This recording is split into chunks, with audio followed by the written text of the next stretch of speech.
I seriously have to ask a question real quick. Did this episode just let me know that Ashi has been naked this entire time? Because I thought that was like a latex suit that she was wearing, but apparently her name legit was what she was wearing. Her flesh or whatever had like ash all over it.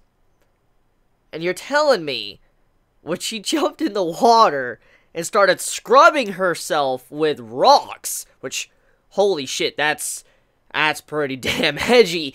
Just, when that was done, and she came out, she had that figure, I'm like, are you fucking telling me that every scene that Ashi's been in, she's been nude? Just the only reason why it looked like, you know, she had outfits because, you know, her skin was burnt or whatever, or, you know, ash was all over her? Oh my god. That is, that's surprising. Wow. That, it makes me look at some of these scenes that we saw throughout the recent episodes a little bit differently now, knowing that she necessarily wasn't wearing any clothes. Well done, Samurai Jack, for doing something like that. Wow. That, left field. So, let's talk about something that really caught me by surprise, and I feel like this is going to be what everybody's going to be discussing when it comes to this episode of Samurai Jack, and that was Scaramouche. Scaramouche being back, but also what he said. Now, don't get me wrong, there was a lot of scenes throughout this episode that was very Adult Swim-ish, but there was one scene in particular that stood out, and it really caught me off guard, because even though this is on Adult Swim, even though it is shown that it's way above its predecessor, which was on Cartoon Network, we still have yet to hear, like, you know, curse words or anything that was profanity or anything like that. We have yet to hear anything like that at all from Samurai Jack. But then, Scaramouche, he breaks that ice. He completely says something that we all were thinking. Let's just be real here. When we saw that dude's head, when Scaramouche got off his head and all that, we were all thinking what he said. We all were. But what really surprised us all was when he actually said, it's like, whoa, that dude's head looked like a penis. I'm like, what the, like, I legit had to just rewatch the episode just to see that. I was like, did this man just say that that man's head looks like a penis? Like, what? I know this is on Adult Swim, but still, just hearing something like that from Samurai Jack, it just caught me so off guard. Wow. Holy shit.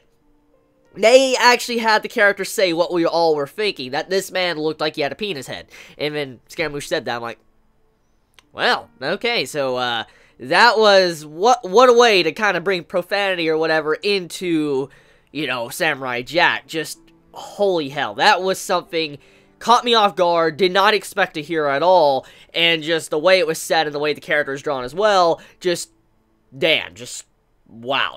This episode had it reminded me a lot of the original Samurai Jack. Like, I just want to take a few moments to discuss that. This episode clearly was fan service. I feel like that's exactly what this episode was for. It was for the fans, like the original fans, obviously, and if you've rewatched the series recently, obviously, you'll recognize these characters that all they showed throughout this episode. Now, I want to be honest here, I didn't rewatch the entirety of Samurai Jack.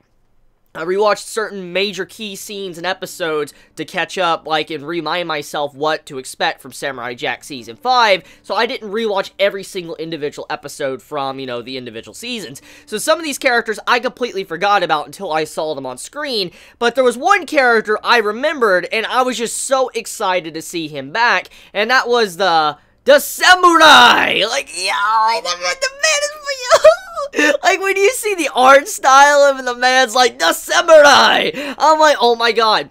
that man is back. That man is legit back in the series. And then, you know, the dancing and all that, just these little certain segments throughout the episode, it was clearly for the fans. It was for the original fans. It was for the fans to get up, enjoy, and have fun and all that. Like, oh my god, I remember this and all that. Seeing these characters and just seeing that all these little episodic episodes actually did hold weight and had meaning to the series. And that's one of the big things that I like about this episode, because it lets us know that those episodes throughout the first 4 seasons of Samurai Jack, these characters that Jack met or saved, they are important, and that's probably going to be what's the meat of Jack's army and what the Scotsman is going to build to be able to face Aku.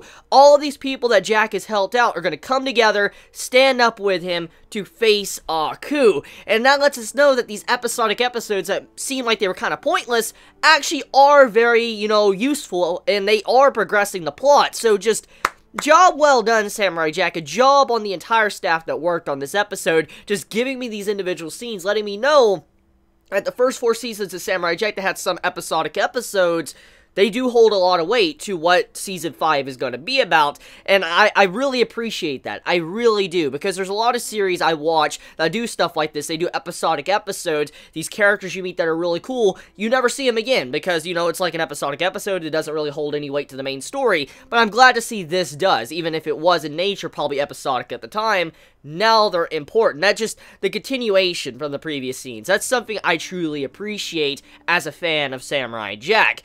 Now, getting back on to, you know, the actual fan service, like I said, this episode is clearly fan service. It's fan service for the original fans, and I mean, if you remember Samurai Jack in some of these episodes, you're going to be jumping for joy and having a lot of fun. There was a lot of characters that we met a long time ago in this episode, some very iconic characters at that. The voice actors, everything just coming back, seeing how much they've aged or whatever. It really gave me a smile just seeing this episode, and this reminded me the most of the traditional Samurai Jack episodes. What I'm getting at is in terms of comedy, because there has been a lot of serious moments throughout this season of Samurai Jack, to suicidal themes, like Jack just straight up wanting to kill himself, to him talking to himself, Ashy and, you know, her sisters, you know, the entire theme of what Season 5 has been about, how all hope is lost. I mean, this entire season has been very dark and depressing, and this is the first episode that we've kind of seen that breaks away from that format and tries to go into the traditional Samurai Jack vibe. Now, don't get me wrong.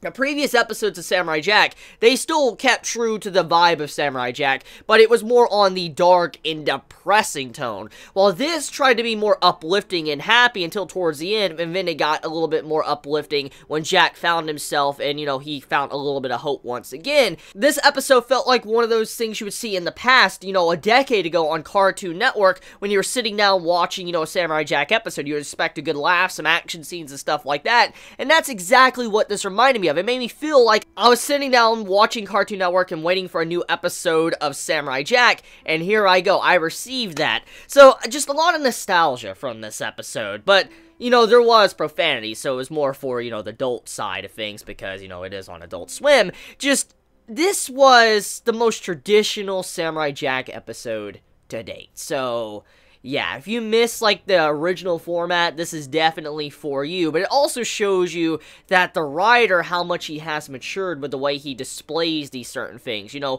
when it comes to reoccurring characters, to comedy in general, you can see how the writer either has matured or, you know, the series has matured with the fan base, and that is shown clearly throughout this entire episode.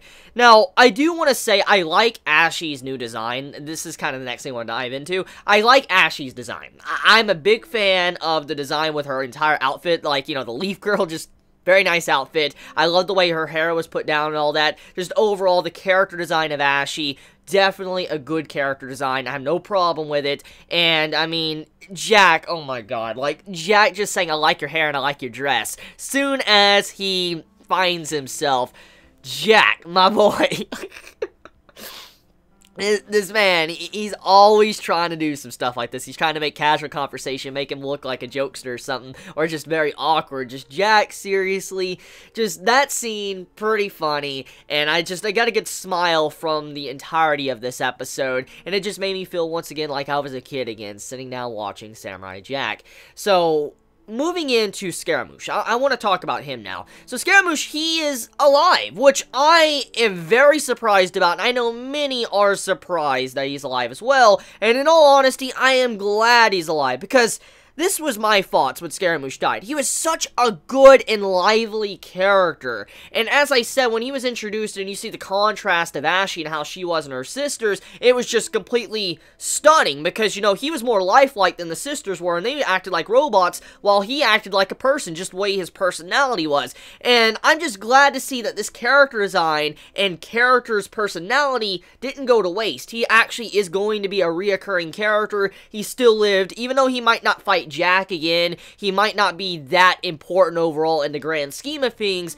I feel like it's just nice to have him back, because his dialogue and all of that is just so well written, and I get a good smile when I see the way he talks to other characters. Like, oh my god, like, I really like how he was trying to fight, he was trying to find a phone or whatever, he was trying to talk to Aku, and these guys are like, hey, can you keep it down, all that, you know, you guys, you know, you dog faces or whatever, and they're like, wait, did you just call me a dog or a rover? And they got real pissed off, they're like, this man got kicked out of the fucking boat, oh my god, like, that was good. Or when he was trying to get on the boat, and you had the sign to wear, like, no shirt, no shoes, no body, no dog, and the poor man just kept getting blocked where he couldn't get inside the boat.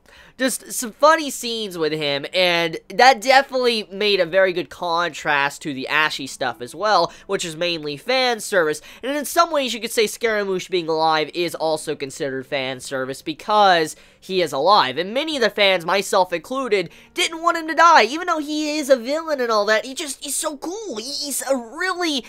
He has such a quirky personality that you could just get behind. You're like, I want more of him. Like, come on. When he's like, whip it out, babe. It's just like, oh my god, I love that. Or he's like, babe. Like, the way he just says that to some of his lines, it just makes the scene so much better. And so, Scaramouche, I'm glad to have you back. I'm glad you're not permanently dead, because you're just too good of a character to waste with just one episode, because it felt like killing this man off with one episode, it felt like a waste. I mean, it really was. So, him being back, one of the greatest things of Samurai Jack Season 5, besides, you know, the actual seriousness of this season. So let me know your thoughts. I mean, how do you all feel about this latest episode? How'd you feel about seeing the samurai? How'd you feel about seeing, you know, the dance club and all that? How do you feel about seeing just the bar and all these little characters we have seen throughout the entirety of Samurai Jack? How do you feel about having them back once again? Let me know your honest thoughts in the comments below, and I love you all so much. Please be safe. Chibi out.